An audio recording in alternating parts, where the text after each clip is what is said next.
Mesdames, Messieurs, chers téléspectateurs, chers abonnés, bonsoir. Culture, football, Coupe du Monde, États-Unis, Canada, Mexique 2026.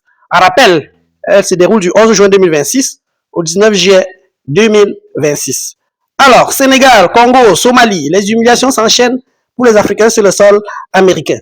Assistons-nous à la Coupe du Monde la plus raciste de l'histoire, comme l'ont titré de nombreuses télévisions occidentales et africaines. Mais avant, je vous montre les premières images des premières équipes qui débarquent.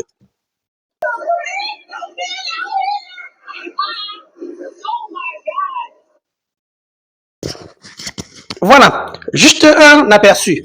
En effet, le spectacle désolant offert par les autorités américaines aux Africains se déroule en 2 actes. D'abord, avant même l'arrivée des équipes, on assiste à des expulsions massives des supporters des équipes d'Afrique noire et donc leur diminution future dans les stades, la diminution future de ces supporters. Ensuite, en acte 1, laissez-moi vous montrer également quelques images. Ensuite, nous allons assister là à la différence entre l'accueil aux États-Unis et l'accueil tel qu'il s'est déroulé au Mexique. Je vous laisse regarder quelques secondes. Mexique, ça c'est le Mexique, voilà, c'est une terre de foot, c'est en plus l'équipe espagnole là qui est célébrée avec les mariachis.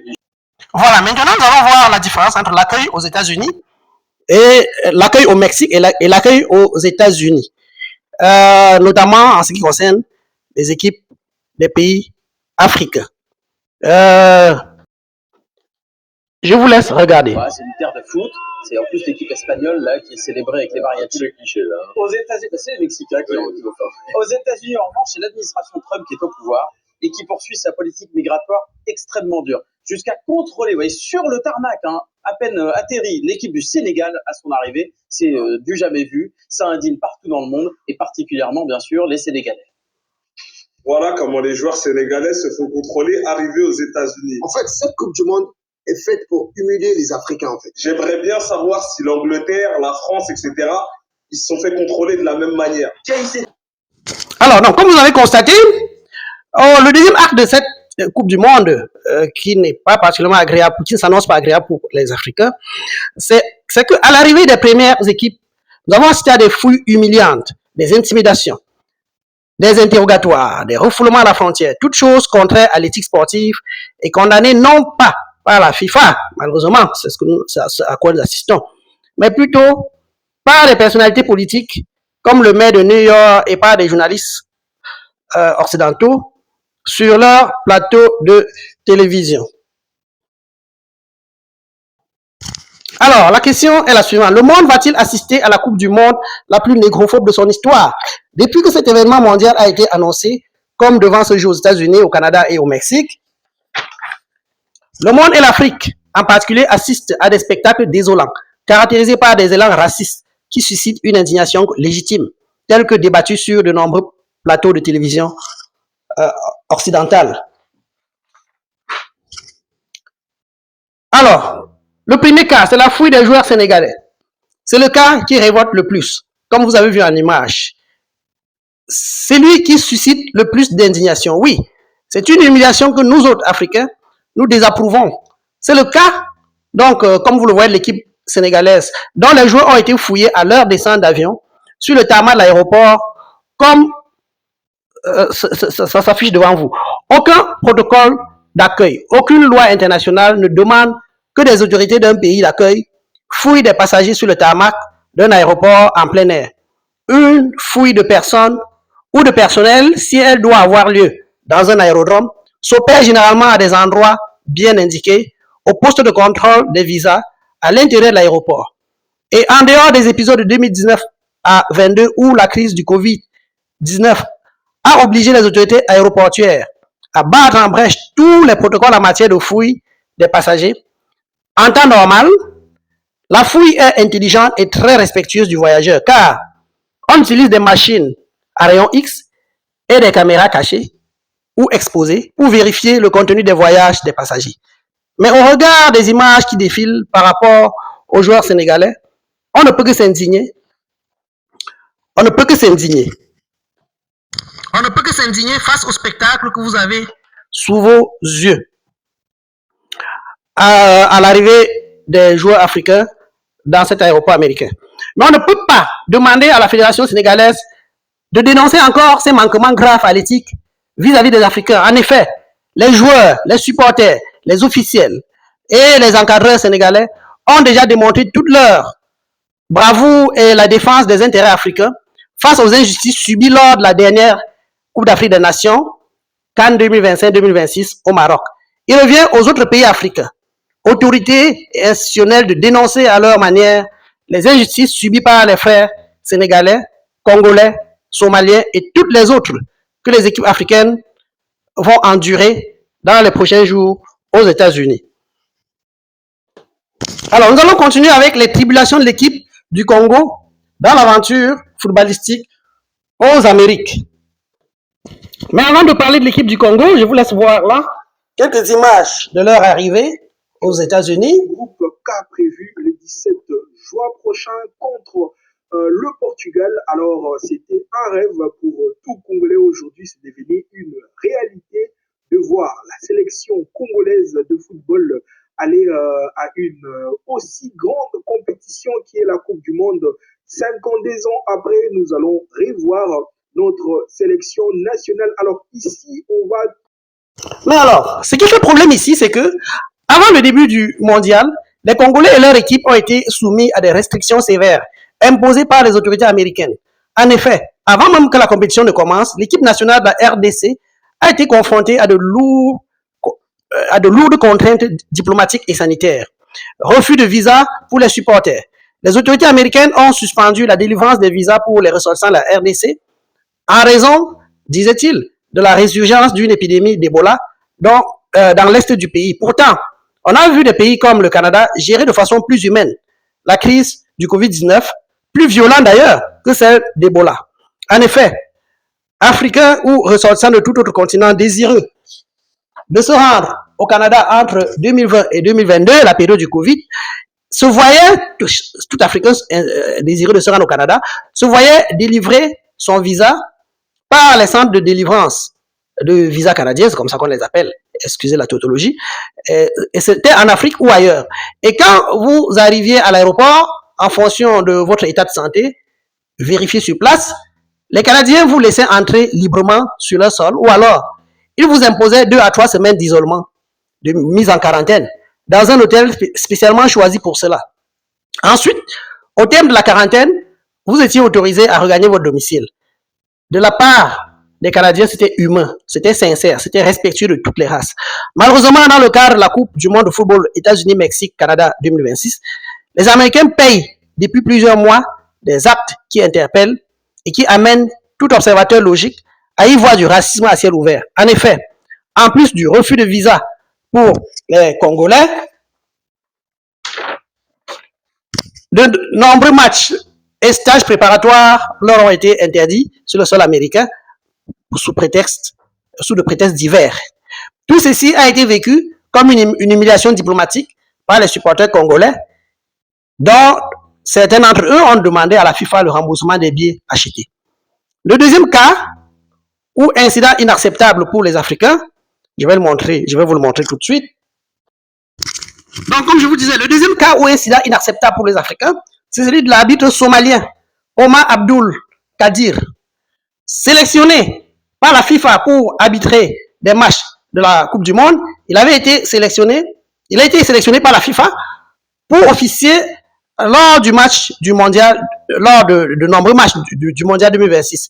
Ce qui a été en soi un événement inédit, historique, pour un arbitre somalien. Vous vous rappelez ce qui s'est passé en Somalie dans les années 90, c'était douloureux, je ne reviens pas dessus, mais vous comprenez donc que pour un Somalien qui plus tard quand même reçoit une reconnaissance internationale et qui doit aller arbitrer des matchs du mondial, c'est une fierté pour la Somalie et pour l'Afrique. Malheureusement, en plus, cet arbitre somalien a obtenu un visa américain en bonne et due forme avant de quitter le continent africain. Je vous laisse d'abord voir son image. Allé à la frontière, les autorités de Somalie protestent, assurent qu'il avait tous les papiers nécessaires. Réaction de la FIFA, l'instance du football mondial qui organise la Coupe du Monde. Nous n'intervenons pas dans les procédures d'immigration du pays hôte, y compris dans l'octroi des visas. Voilà, il est lâché en race campagne, cet arbitre somalien, qui est pourtant l'un des meilleurs arbitres d'Afrique. Il a été récompensé pour ça. Les opposants à Trump disent déjà leur crainte que le monde... Voilà, comme vous l'avez entendu, cet arbitre somalien a été refoulé par les services d'immigration américains dès son arrivée à l'aéroport. Donc, alors, face à ce genre de situation, la charge de la FIFA, au lieu de défendre son arbitre, l'instance dirigeante du football mondial a entériné la décision des autorités frontalières américaines et confirmé que M. Omar Abdul ne pourra pas participer à la compétition. Depuis, M. Omar est rentré en Somalie, où il a été néanmoins accueilli en héros et reçu au palais présidentiel. Mais pour ceux qui ne le savent pas, retenez quand même que cet acte désolant de la part des officiels américains s'apparente à une vengeance morale sur la Somalie. En effet, et pour ceux qui ne le savent pas, je rappelle, l'armée américaine a subi une débâcle en Somalie les 3 et 4 octobre 1993. Une mission des forces spéciales américaines à Mogadiscio, qui est la capitale de la Somalie, a tourné au désastre face à la milice de l'Alliance nationale somalienne, SNA, et des combattants de divers clans. Donc, à ce moment-là, l'armée américaine, à ce moment-là, cette alliance nationale somalienne, qui était un groupe de résistance, sans doute à l'invasion somalienne, cette alliance nationale, donc, qui a infligé d'énormes pertes en vies humaines et en matériel aux soldats américains, a obligé l'armée américaine à battre en retraite et à décoller en catastrophe de la Somalie. Alors, la question est la suivante. Les États-Unis, en reconduisant le brave arbitre somalien à la frontière, ont-ils voulu se venger de cet affront? L'histoire nous le dira. Alors, toujours est-il que l'indignation jusqu'ici est beaucoup plus portée par le bas peuple africain. L'indignation est portée par des journalistes occidentaux, notamment européens. On n'entend rien de la part des gouvernements africains. On n'entend aucune condamnation, aucune indignation. Les ministres africains, les présidents africains, ils sont tous bouche cousue. Donc, c'est quand même désolant de voir à quel point nos propres dirigeants en Afrique ne défendent pas les intérêts des leurs. Ce qui est également incroyable et mérite quand même d'être souligné, c'est que face à ces problèmes assez sérieux, à cette façon de traiter des Africains sur le sol américain et dans d'autres circonstances, l'une des voies, comme je le disais tout à l'heure, les officiels africains n'ont pas ouvert la bouche, et curieusement, c'est l'une des voies qui a quand même estimé qu'il fallait se prononcer contre cette façon d'agir. C'est le maire de New York. Oui, vous allez être étonné, c'est pas le maire d'une ville africaine, non, c'est plutôt le maire de New York. Vous pouvez écouter tout de suite.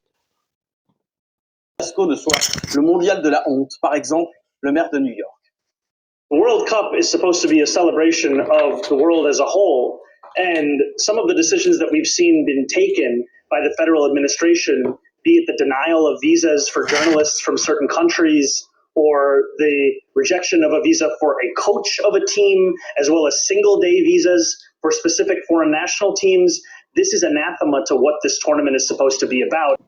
Voilà, vous avez là entendu le maire de New York s'exprimer en anglais. Il s'indignait par rapport à cette façon de traiter les Africains. Mais tous ces actes déshonorants s'inscrivent dans une suite logique de politique anti-nègre du président Trump. En effet, l'acte préliminaire a été le ratissage et le nettoyage du territoire américain dans le cadre d'une politique anti-immigration. Fallait-il diminuer le nombre des supporters noirs dans les stades avant le début de la compétition? Est-ce que c'était l'objectif du président américain? Nul ne saurait le dire. Toujours est-il que les expulsions des ressortissants africains des États-Unis sous l'administration Trump se sont inscrites dans une diplomatie agressive d'accords secrets avec des pays tiers qui ont accepté, bien avant le mondial, peut-être en prélude à ce mondial, ils ont accepté de recevoir sur leur sol des Africains refoulés, originaires ou non de leur propre pays, et cela contre rémunération conséquente. Par exemple, le 3 juin 2026, on a assisté à l'expulsion de 355 Ouest-Africains, notamment des Nigériens et des Ghanéens, dans le cadre de l'initiative de surveillance des opérations américaines. Le 20 mai 2026, on a assisté à l'arrivée d'un vol en Sierra Leone transportant 9 migrants ouest-africains. C'est des Sénégalais et des Guinéens. Le 3 avril 2026, on a assisté à l'expulsion de 8 personnes vers l'Ouganda. Le 15 février et mi-janvier 2026, on a assisté au transfert secret des dizaines de migrants d'Afrique subsaharienne vers le Cameroun et le Maroc. Tout ceci, c'était en prélude au durcissement des frontières, aux restrictions et autres actes désolants qui devraient être infligés aux ressortissants africains au cours du mondial 2026 qui démarre dans quelques heures. Alors, face à cette politique anti-africaine, le silence de la FIFA et celui des gouvernements africains est, comme je vous l'ai dit, sidérant. Donc, on n'observe aucune levée de bouclier de la part des dirigeants africains face au déboire du Sénégal depuis le Maroc et maintenant aux États-Unis. De même, aucun pays africain n'a protesté officiellement ni contre les tribulations de l'équipe du Congo, ni contre les expulsions massives des Africains du sol américain. C'est comme vous l'avez vu plus tôt, le maire de New York qui s'est exprimé. Comme vous l'avez vu, c'est le maire de New York qui s'est exprimé. On s'attendait également à voir du côté de l'Union africaine, de la CEDEAO, qui sont aussi prompts à défendre les intérêts occidentaux sur le continent africain. On s'attendait à les voir se lever et crier haro, défendre avec véhémence les intérêts des joueurs africains, des équipes africaines. Malheureusement, ce n'est pas encore le cas. On les attend encore. Vivement que la FIFA, l'Amérique et l'administration Trump changent de visage pour quelques semaines pour permettre au monde de vivre le seul instant de communion planétaire que le destin leur offre, à savoir la fête du football. Je vous remercie. Si la vidéo vous a plu, n'oubliez pas de liker, de vous abonner s'il vous plaît. Et à très bientôt dans une prochaine vidéo. Merci.